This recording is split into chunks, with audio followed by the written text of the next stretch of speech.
Om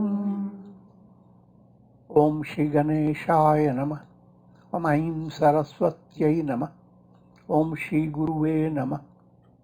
Om Vasudeva Sutam Devam Kansachanuramardhanam Devaki Paramanandam Krishnam Bande Jagadgurum. Om Om Namo Bhagavate Vasudevaya. Om Shri Krishnaya Namah. Om Shri Ramaya Namah. Om Namah Shivaya.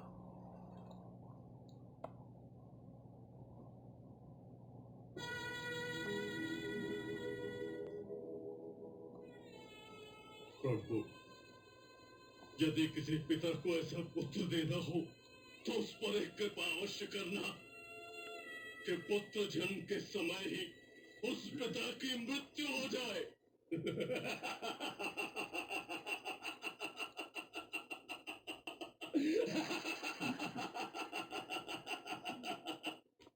Now, just the context here. At this stage, Kansa has triumphed. Ugrasen is in prison. That's the state of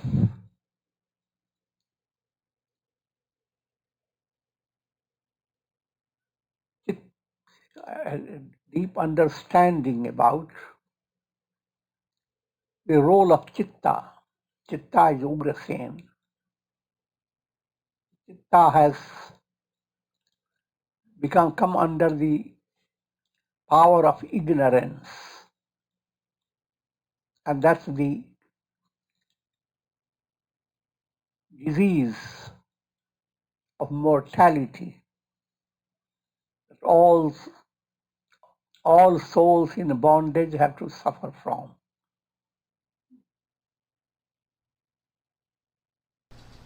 And in reminding you what the yoga says, yoga chitta vritti nirodha.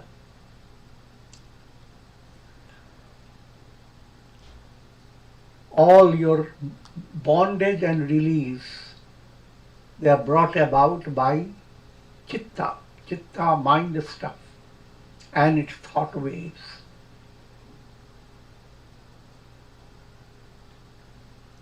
Bondage to release, all the story is told, or they are contained in the function of the chitta.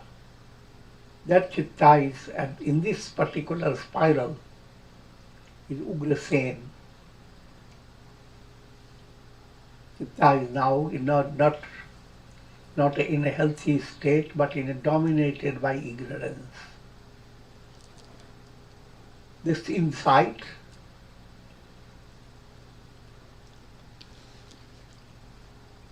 is a positive experience, positive development in your spiritual progress.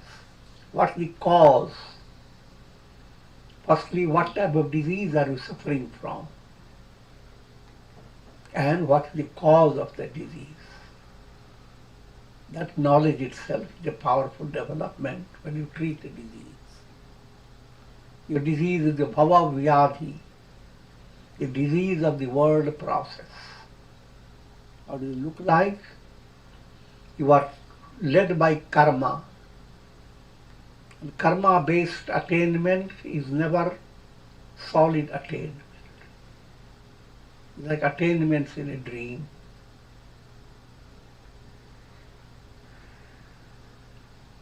And you are led through cycles of birth and death. So it's a power, it's a disease, not ordinary type. It's a horrible, most horrible. All the viruses are little compared to it. Because you are led from one embodiment to another in a strange drama. You can be born in the same place, in a neighborhood. Your previous embodiment can be in one place, in a neighborhood Now you are born as a child of your neighbor, whom you didn't like.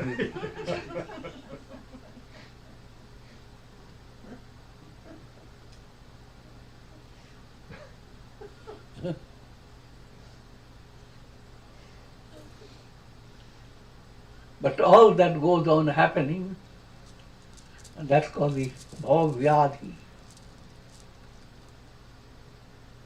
How to be free of bhava-vyadhi? The soul essentially is not affected. It's like the sun, no matter how it can become obscured by the clouds, the sun is not essentially affected by that. So the soul's essential nature is never tainted. So allowing that soul to reveal itself, that's called Atma Sakshatkar, self-realization.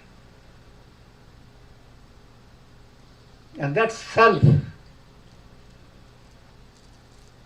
plays the role of Krishna and Radha,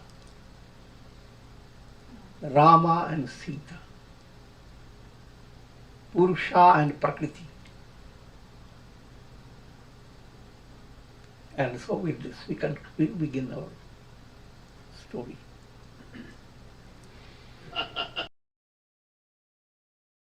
Your hip extension.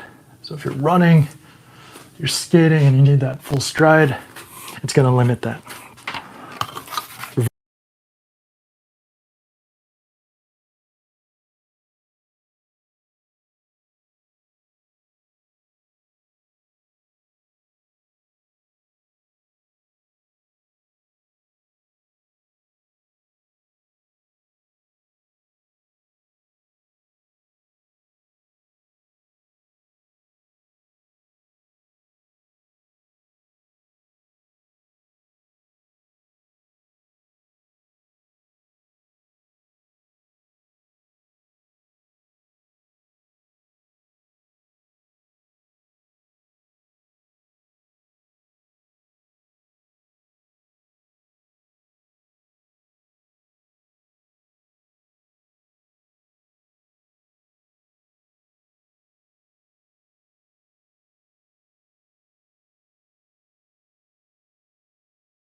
और उस बूढ़े के जितने भी सच्चे समर्थक हैं केवल उन्हें बंदी बना लिया जाए। हाँ, हाँ,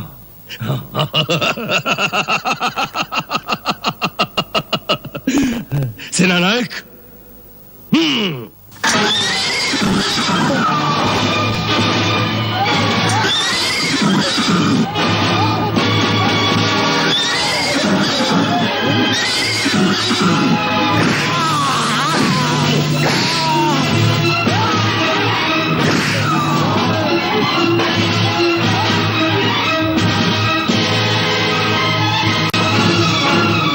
घेर लो मकानों को चारों ओर से।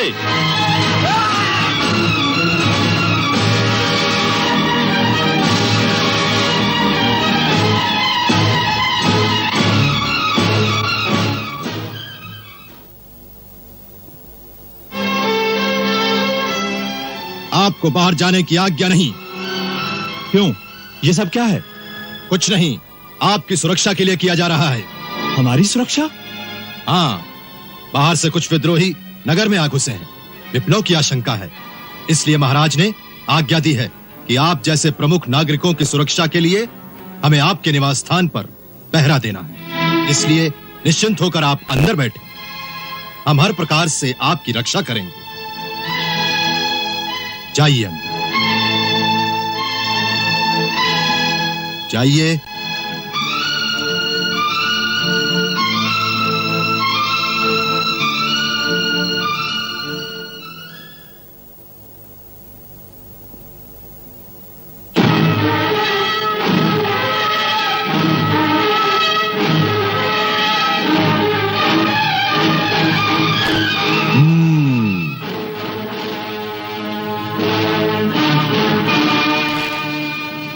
ये सब क्या है?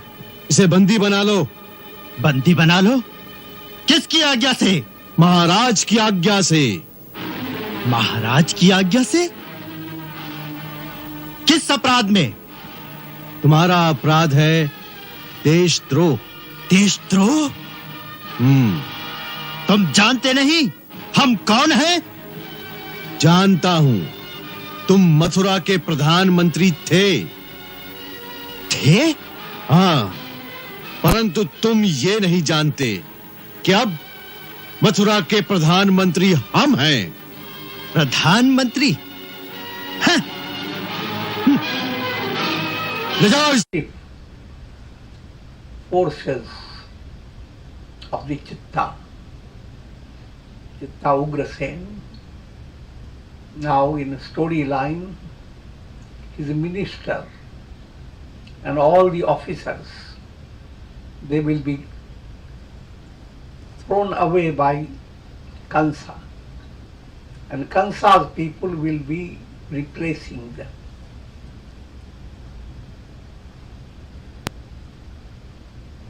So that's the role of kleshas, afflictions, how afflictions take over your entire mental process. And the positive potentiality in it can do nothing at this stage. थे।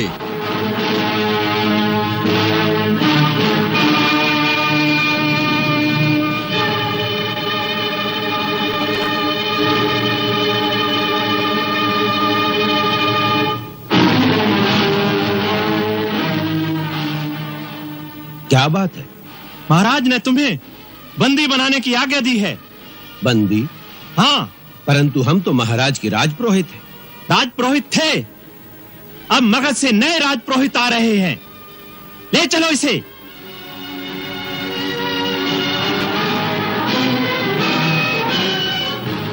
सोचिए महाराज, शहर में चारों ओर सेना फैल गई है। कुक्कुर वंशी, यादव वंशी, माधव वंशी और वृष्णवंशी के सब सरदारों के निवास स्थानों को घेर लिया गया है महाराज। राजमहल तक पहुंचने के सारे मार्ग बंद कर दिए गए। ऐसा लगता है कि राजमहल में कोई बहुत बड़ा षड्यंत्र खेला जा रहा है। इसलिए उचित यही होगा कि आप समय रहते यहां से निकल जाइए। हम सब मथुरा में हैं। वातावरण साफ होते ही हम आपको सूचना देंगे। तब तक हमें आपकी सुरक्षा की चिंता है महाराज।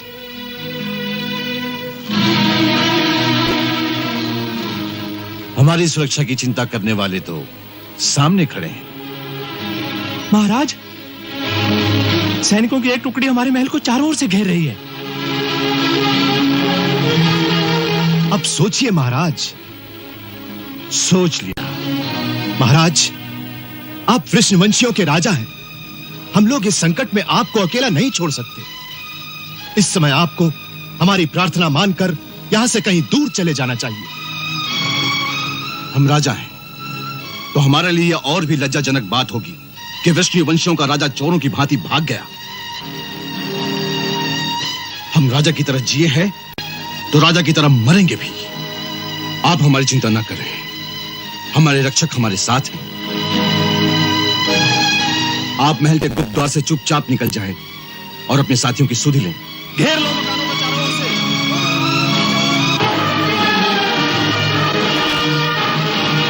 महाराज, अक्रूर जी, आप समय व्यर्थ मत गंवाएं। आइए, मैं आपको गुप्त मार्ग दिखाता हूं। आइए।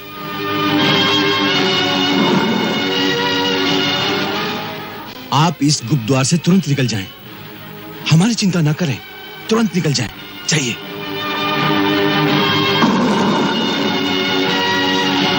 Allegorical. All doors are being locked, closed up by Kansa. But Akrur is cruelty, or is negation of cruelty. Same as Ahimsa. When you study Raja Yoga, Yama's first term comes Ahimsa. Satyam, Brahmacharya, Asteya, But ahimsa, that as if has slipped out of the clutches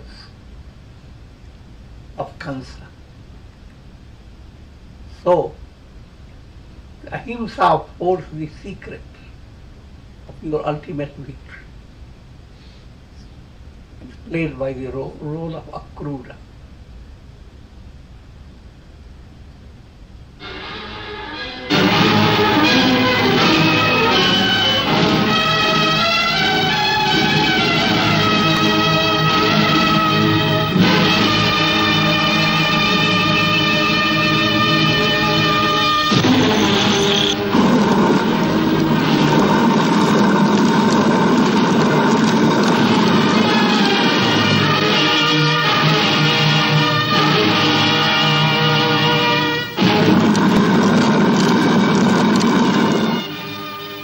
प्रधानमंत्री पकड़े गए, राजपुरोहित जी को बंदी बना लिया गया है और हमारे गुप्तचर के अनुसार महाराज उग्रसेन अभी भी राजमहल में ही है।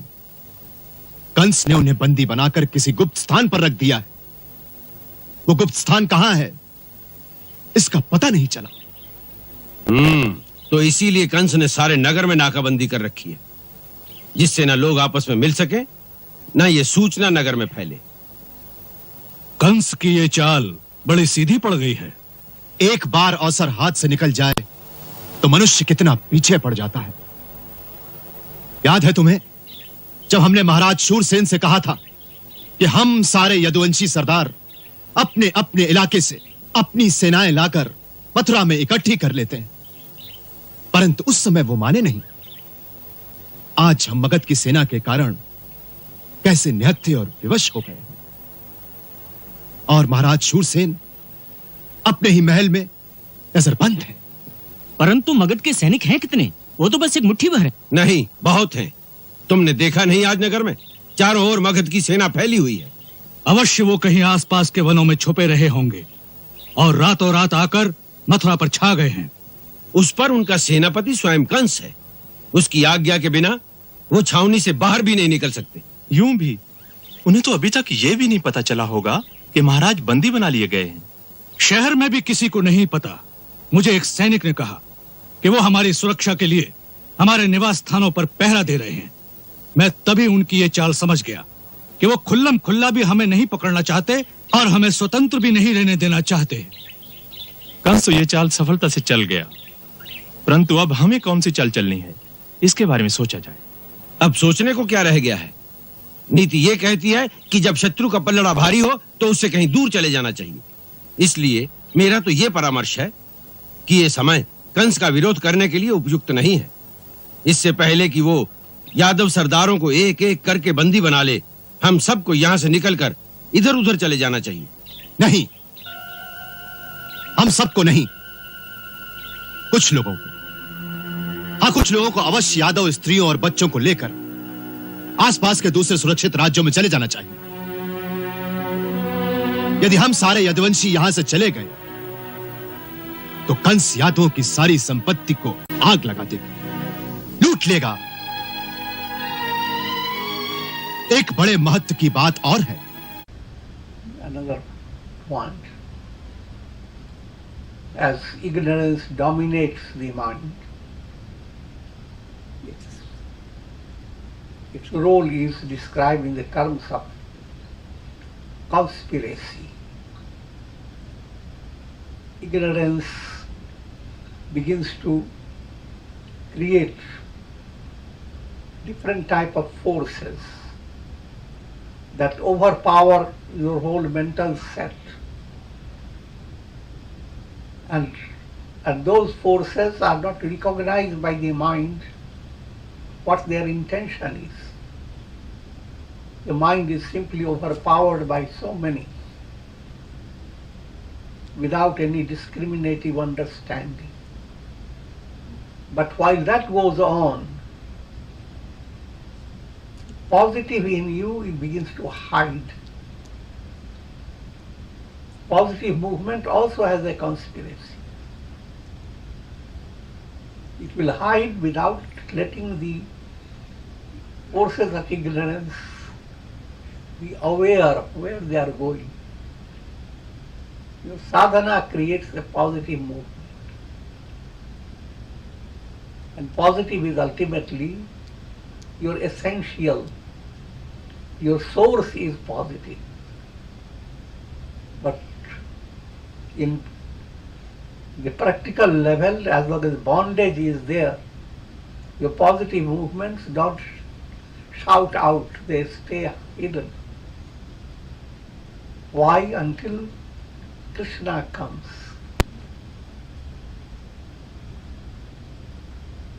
So in that process, even Vasudeva's second wife, Rohini, she will also hide. Where she will hide with Nanda Yashoda.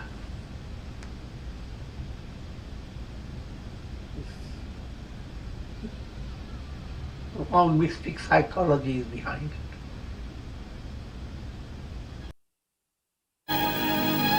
कि कंस ने महाराज उग्रसेन की हत्या नहीं की, केवल बंदी बनाया। इससे एक बात सिद्ध होती है कि मगध के सैनिक होते हुए भी उसे इस बात का थोड़ा सा भय अवश्य है कि यदि हम सारे यदुवंशी सरदार इकट्ठे हो गए तो हम प्रजा को भड़का भी सकते हैं, फिर विप्लव हो जाएगा। इसी भय का लाभ उठाकर हमें यहीं रहना चाहिए। मेरे विचार में जब तक हम यहां हैं, वो सामूहिक विद्रोह के भय से महाराज उग्रसेन को जीवित रहने देगा। इससे गणतंत्र का एक भ्रम भी बना रहेगा। तो क्या आपका विचार यह है कि कंस महाराज उग्रसेन के नाम से राज्य चलाएगा? मेरा ऐसा ही विचार है।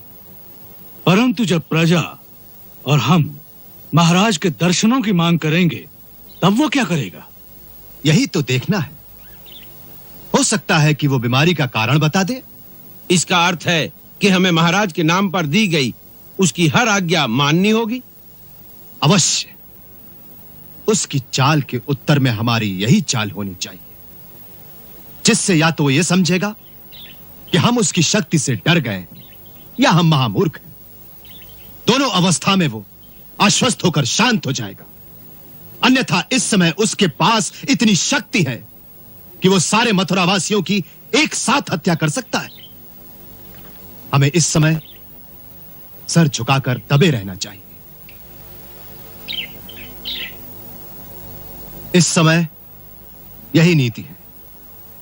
हां, एक बात तुरंत करनी चाहिए, जितनी जल्दी हो सके स्त्री और बच्चों को नगर से बाहर अपने अपने प्रांतों में भेज दो, क्योंकि मगध के सैनिकों का कोई भरोसा नहीं। मैं और मित्रसेन आज ही कुमार वसुदेव की दूसरी पत्नी रोहिणी को रातों रात यहां से निकालकर गोकुल में नंद राय के पास छोड़ आएंगे।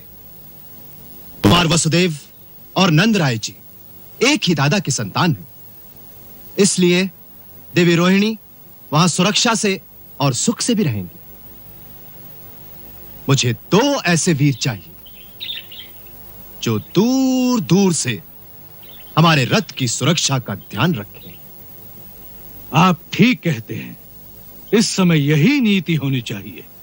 परंतु देवी रोहिणी और दूसरी स्त्रियों को नगर के बाहर निकालेंगे कैसे?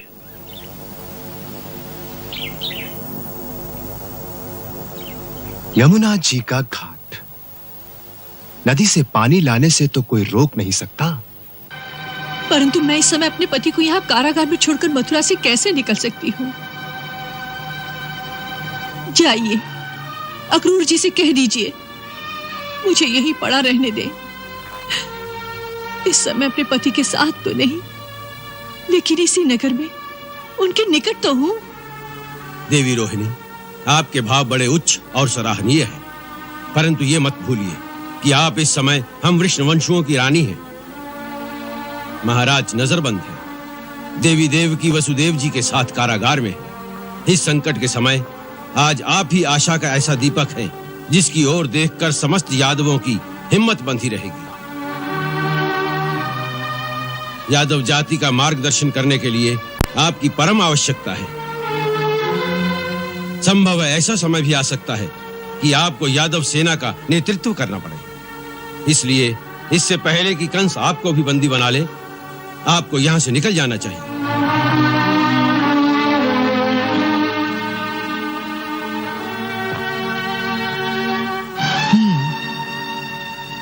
कब चलना होगा? आज रात को। कैसे? उसकी योजना बन चुकी है। हम दासियों के रूप में यमुना घाट पर जल भरने जाएंगे।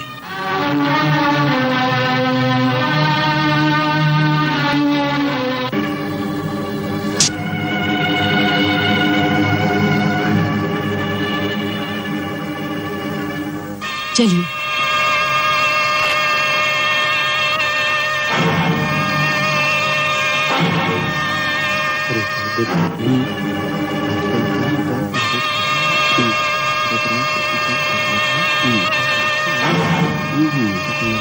Vices play their trick, virtues play their trick.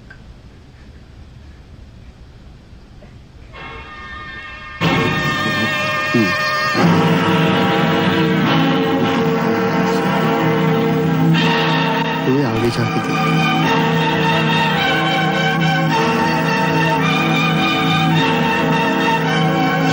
हमको तो लगता है कि महाराज कंस भी राजा बनेंगे। अरे नहीं भाई।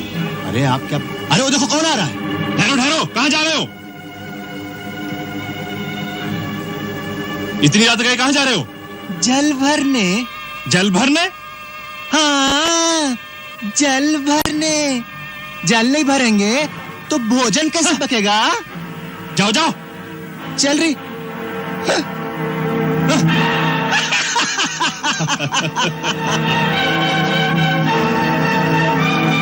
अरे भाई, वो तीनों औरतें कहाँ गईं? जल भरने। जल भरने? इतनी रात को जल भरने? हाँ, जरूर कुछ दाल में काला है। भाई चलो मेरे साथ।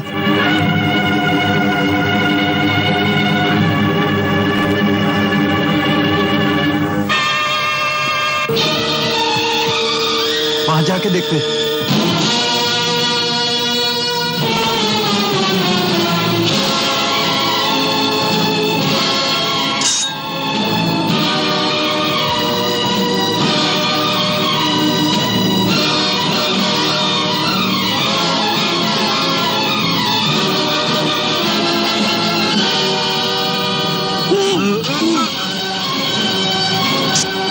जल्दी करो।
जोहार रानी, पधारी।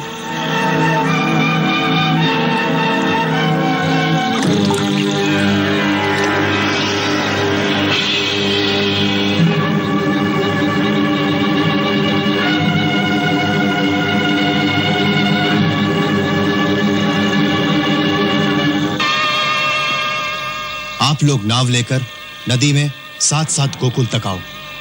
चारों ओर नजर रखना, देखना कोई पीछा तो नहीं कर रहा। जी।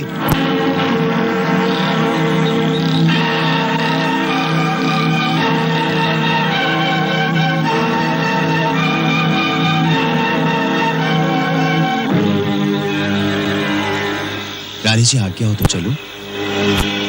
चलिए।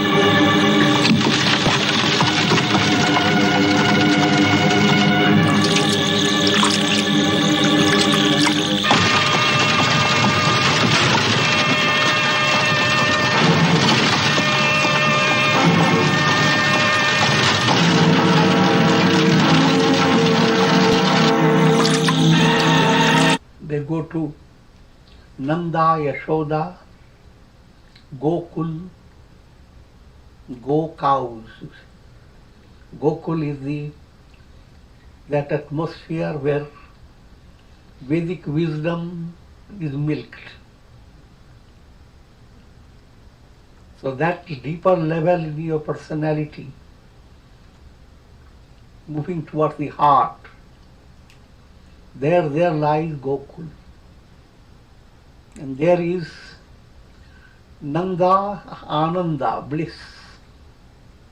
Yashoda, Yasha term relates to God's glory. The glory of God expresses the type of Yasha that gives Da. Da refers to that inspires the soul to follow. Dhamma, Dan, Daya, the whole process of spiritual progress is always described in the terms of Da. So that set where Krishna will grow up. Krishna's movement requires heart set of the deep in your heart level, where there is Ananda. When you go to sleep, that kosha is called, the sheath is called Anandamaya kosha. So it is that Anandamaya level where Nanda is. And it is from there all the negative will be destroyed by Krishna. The deep change that occurs in your deep unconscious, that set secures your spiritual progress in a profound way. That's all the subtler aspect of the story. Otherwise, story is just a story.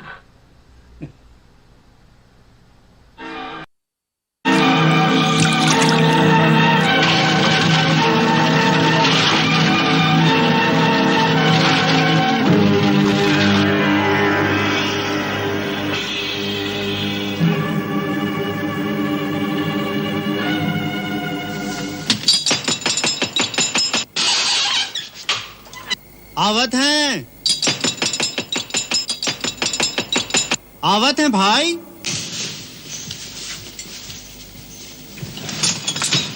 कौन? धीरे से बोलिए, मैं अक्रूर हूं। आप इस समय?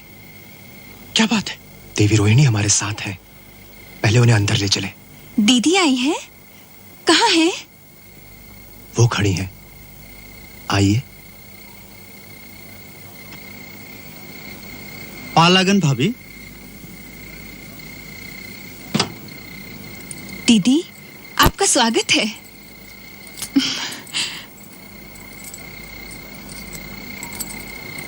अंदर चलकर बात करेंगे। आइए। आइए, आइए ना दीदी। सुनो, तुम दोनों थोड़ी दूर तक छुपे छुपे जाकर देखो, किसी ने हम लोगों का पीछा तो नहीं किया? जी।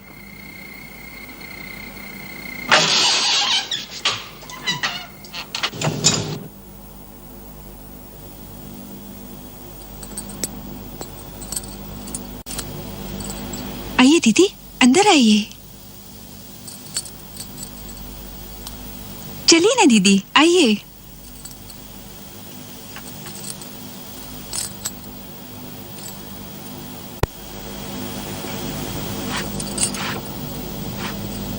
विराजिए ना दीदी, आइए।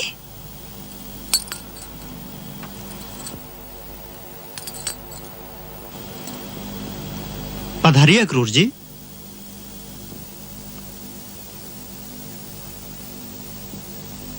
विराजिए। आप भी विराजिए।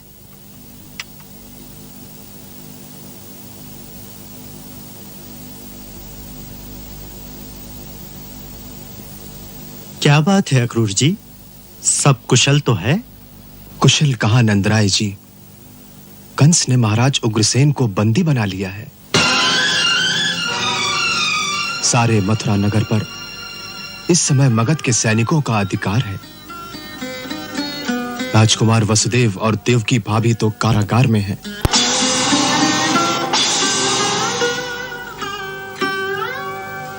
ऐसे वातावरण में इनका नगर में रहना उचित न जानकर इन्हें मैं सुरक्षा के लिए आपके पास ले आया हूं। बहुत अच्छा किया आपने।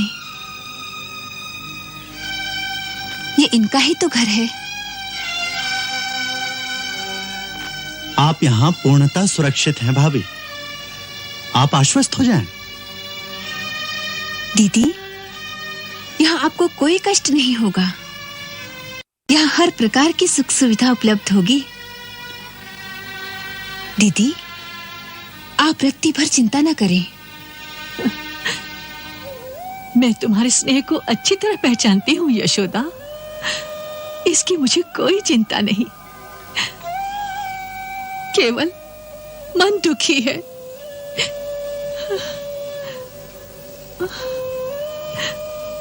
इस समय जब देव की बहन और ये दोनों कारागार के दुख भोग रहे हैं, तो मैं यहाँ रहकर सुख सुविधा का भोग करूंगी, यही मन को अच्छा नहीं लग रहा। अच्छा होता अगर कंस मुझे भी कारागार में डाल देता, तो मैं वहां रहकर अपने पति की कुछ सेवा तो करती।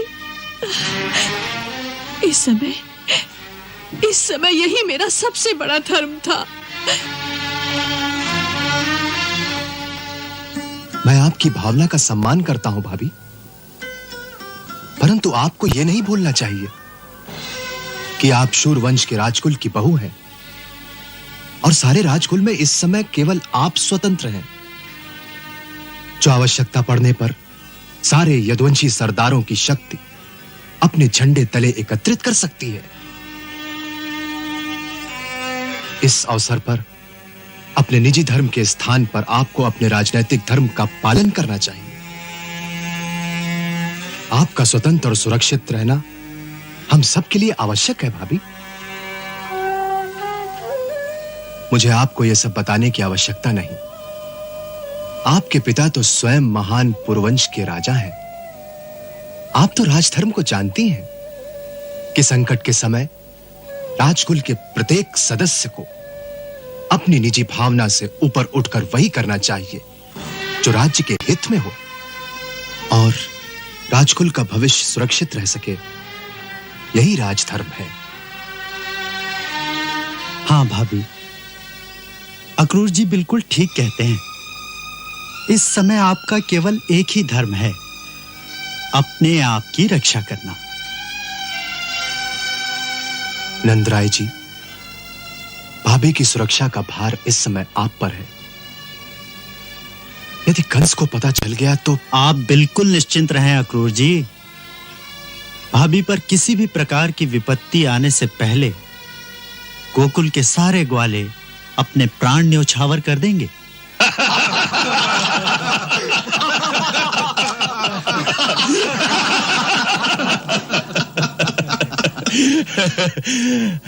देखा देखा, किसी ने चू तक नहीं की।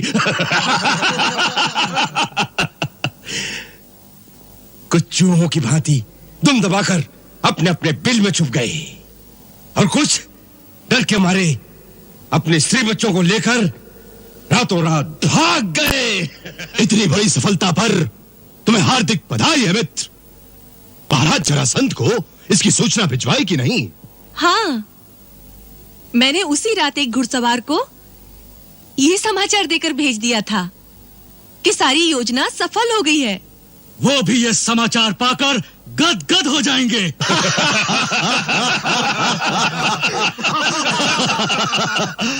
अब तो अपने राज्याभिषेक में उनको यहां आने का निमंत्रण भेजो मित्र। राज्याभिषेक? क्यों? राज्याभिषेक तो तुम्हें अब करना ही चाहिए। सोच लो मित्र, पहले तुम ही ने परामर्श दिया था कि महाराज का वध न किया जाए, ताकि अक्रूर जैसे शक्तिशाली सरदार मिलकर प्रजा में विद्रोह न फैलाएं। उस समय के लिए वो परामर्श ही उचित था। ये वृष्णवंशी प्रजा में विप्लव की आग भड़का सकते थे। तो क्या अब यदि महाराज के होते हुए मैं उनके सिंहासन पर बैठूंगा तो विद्रोह की ज्वाला नहीं भड़केगी? नहीं, उस समय और आज में बहुत अंतर है मित्र। तब तुम्हारे पास भगत की सेना की एक छोटी सी टुकड़ी थी जो राजमहल के अंदर ही अंदर किसी षड्यंत्र में तुम्हारी सहायता कर सकती थी। उतना उन्होंने कर दिया। परंतु आज वनों में छिपी हुई मागधी सेना भी यहां आ चुकी है और हमारे और महाराज भौमासुर के सैनिक भी यहां आ गए हैं। अब बात कुछ और ही है मित्र। बात सेना की नहीं मित्र, बात है विष्णुवंशी, यदुवंशी, माधववंशी और कुकुरवंशी सरदारों की। विद्रोह तो वही फैला सकते हैं ना। उनको विद्रोह करना होता तो अब तक कर देते। तुम ही तो कहते हो कि किसी ने चू तक नहीं की। अभी तक उन्हें यह पता भी नहीं चला होगा कि हमने महाराज को बंदी बना लिया है। वो इतने मूर्ख नहीं है मित्र कि नगर का वातावरण देखकर उन्होंने यह भी न सोचा हो कि कहीं कुछ उथल पुथल अवश्य हो गई है। फिर क्या? वो इस बात को सह गए हैं। क्यों? उसके दो कारण हो सकते हैं महाराज। पहला तो ये कि हमारी प्रतिदिन बढ़ती हुई सेना की शक्ति देखकर वो विवश हो गए हैं और इसीलिए वो किसी तरह का प्रतिवाद ना करके इस समय शांत रहेंगे और किसी उपयुक्त अवसर की प्रतीक्षा करेंगे। बस अभी तो वो चुप रहेंगे और इसी अवसर में तुम्हारा राज्याभिषेक निर्विघ्न हो जाएगा। और दूसरा कारण? महाराज, राजनीति कहती है कि जब अपने प्रतिद्वंदी को अपने से अधिक शक्तिशाली पाओ तो तुरंत उसके सामने घुटने टेक दो, उससे समझौता कर लो, उसकी चापलूसी करके उससे मित्रता कर लो। राजनीति में उसी व्यक्ति को बुद्धिमान कहा जाता है। हो सकता है वो बुद्धिमान हो गए हो। मित्र, शक्ति की दास्ता बड़े बड़े स्वीकार कर लेते हैं। इन दोनों ही अवस्थाओं में तुम्हें इस अवसर को खोना नहीं चाहिए।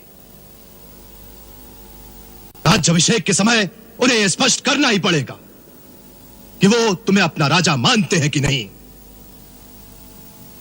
बड़े दरबार में उन्हें तुम्हारे सामने मस्तक झुकाना ही पड़ेगा और फिर उन्हीं की देखा देखी जो भाग गए हैं वो भी वापस आ जाएंगे। बस तुम्हारा साम्राज्य सुदृढ़ हो जाएगा। हाँ, सोचो मत, राज्याभिषेक की घोषणा कर दो, राज्याभिषेक का डंका बजा दो।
मित्रों, राज्य सिंहासन पर बैठने से पहले मैं आपसे इतना ही कहना चाहता हूं कि स्वयं महाराज के जीते जी मुझे अपना राज्याभिषेक कराते हुए कोई प्रसन्नता नहीं हो रही है, किंतु मैं विवश हूं। पिताश्री की आज्ञा का पालन करना मेरा धर्म है। यह निर्णय महाराज ने स्वयं लिया है? हाँ। क्यों? हमारे महान कुल की एक महान परंपरा रही है कि वृद्धावस्था प्राप्त होने पर हमारे राजा स्वयं संन्यास लेकर प्रभु भक्ति में लीन हो जाते हैं और राज्य का भार अपने पुत्रों को सौंप देते हैं। महाराज ने भी अपने पूर्वजों की उसी मर्यादा का पालन करते हुए संन्यास धारण कर लिया है। उन्होंने हमारे पूज्य राजपुरोहित के साथ सन्यासी बनकर वनों में जाने का निश्चय कर लिया था, परंतु ऐसे स्नेही पिता का विरह मुझसे सहन नहीं हो सकता था। इसलिए हम सब ने मिलकर बहुत दिनों उनकी बहुत मिन्नत की। तब कहीं जाकर उन्होंने केवल इतना ही स्वीकार किया कि यदि मैं उनका सिंहासन स्वीकार कर लूं तो वो सन्यास ग्रहण करके राजमहल के उद्यान के एक कोने में एक कुटिया बनाकर सन्यासी की भांति रहेंगे, इस शर्त पर कि हम उनसे माया, ममता और संसारी मोह वाली कोई बात नहीं करेंगे। उनका दर्शन भी बहुत दूर से करेंगे, जिससे उनका ध्यान विचलित ना हो।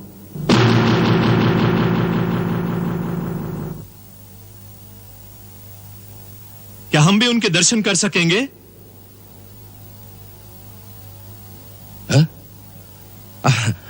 अवश्य अवश्य। हम जानते थे कि प्रजा उनके दर्शनों के लिए लालायत होगी, इसीलिए हमने राजमहल के बड़े फाटक के बाहर उसकी व्यवस्था कर दी है। दर्शनार्थी फाटक के बाहर से ही उनकी कुटिया को प्रणाम कर सकते हैं।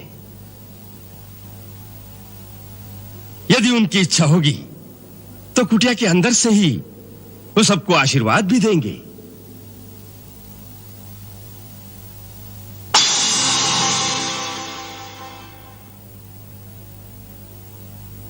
अब मैं उनकी आज्ञा का पालन करते हुए आप सबसे इस सिंहासन पर बैठने की अनुमति मांगता हूं। आप सब मुझे आशीर्वाद दें। महाराज कंस की जय! महाराज कंस की जय! महाराज कंस की जय!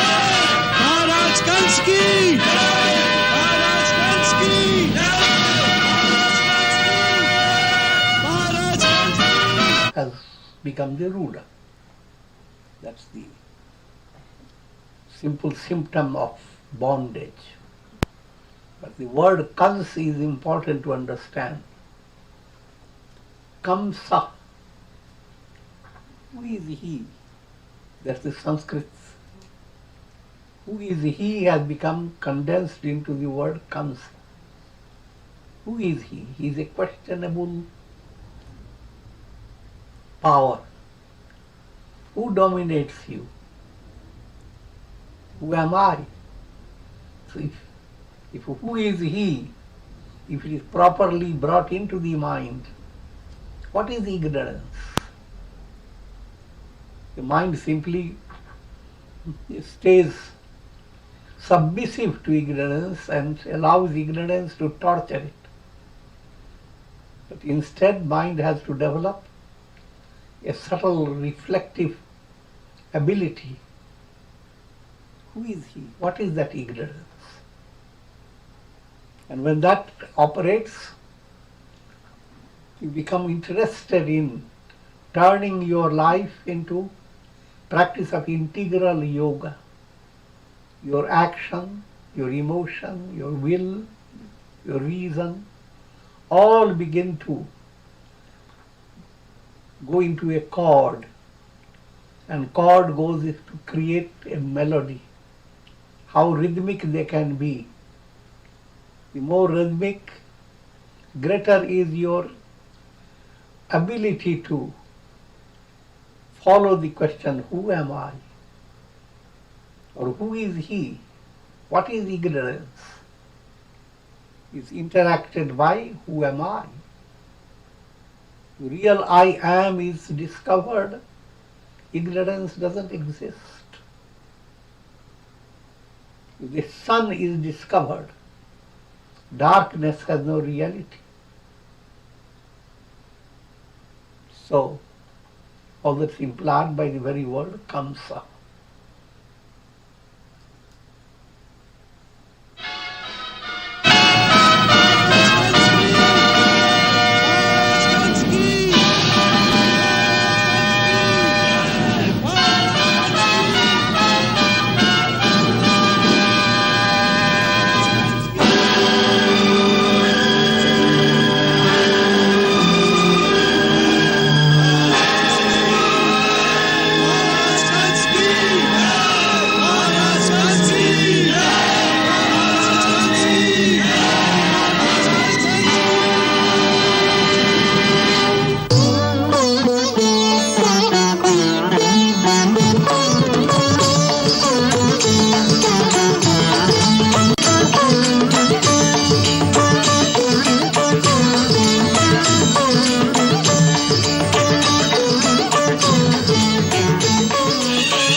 रक्षो अरिष्टनेमि स्वस्ति नो बृहस्पतिर्दधातु ॐ द्यौः शान्तिरन्तरिक्षगुं शान्तिः पृथिवी शान्तिरापः शान्तिरोषधयः शान्तिः वनस्पतयः। महाराज कंस की महाराज कंस की महाराज कंस की महाराज कंस की महाराज कंस की महाराज कंस की महाराज कंस की महाराज कंस की महाराज कंस की महाराज कंस की महाराज कंस की।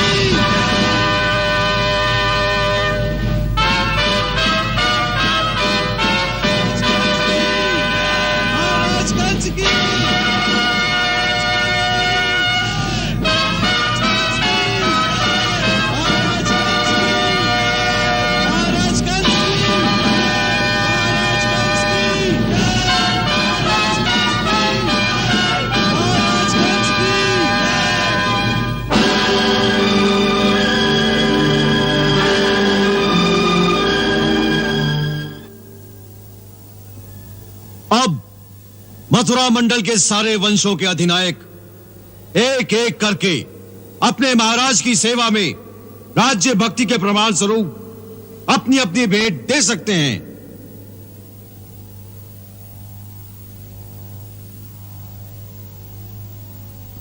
हमारा राज्य मथुरा मंडल के अधीन नहीं है, फिर भी एक पड़ोसी राजा होने के नाते सबसे पहले हम अपनी प्रजा की ओर से हमारी मित्रता की प्रतीक ये गजमोती माला मथुरा नरेश को भेंट करते हैं।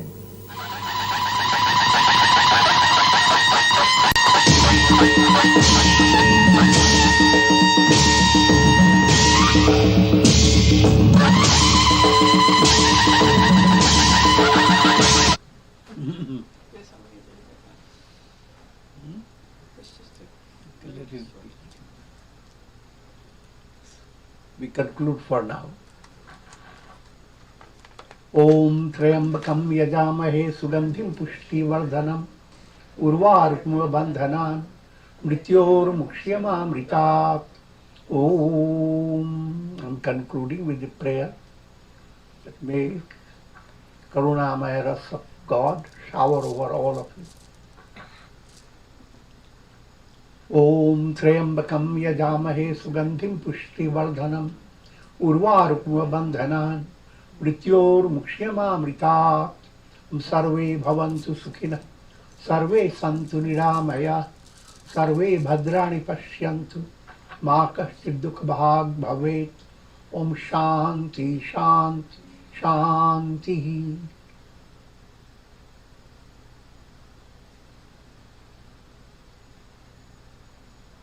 Om Namo Bhagavate Vasudevaya. Om Shri Krishnaya Namah.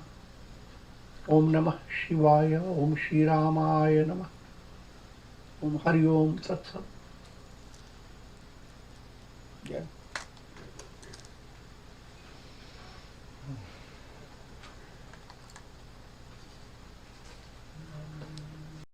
And reminding you what the yoga says.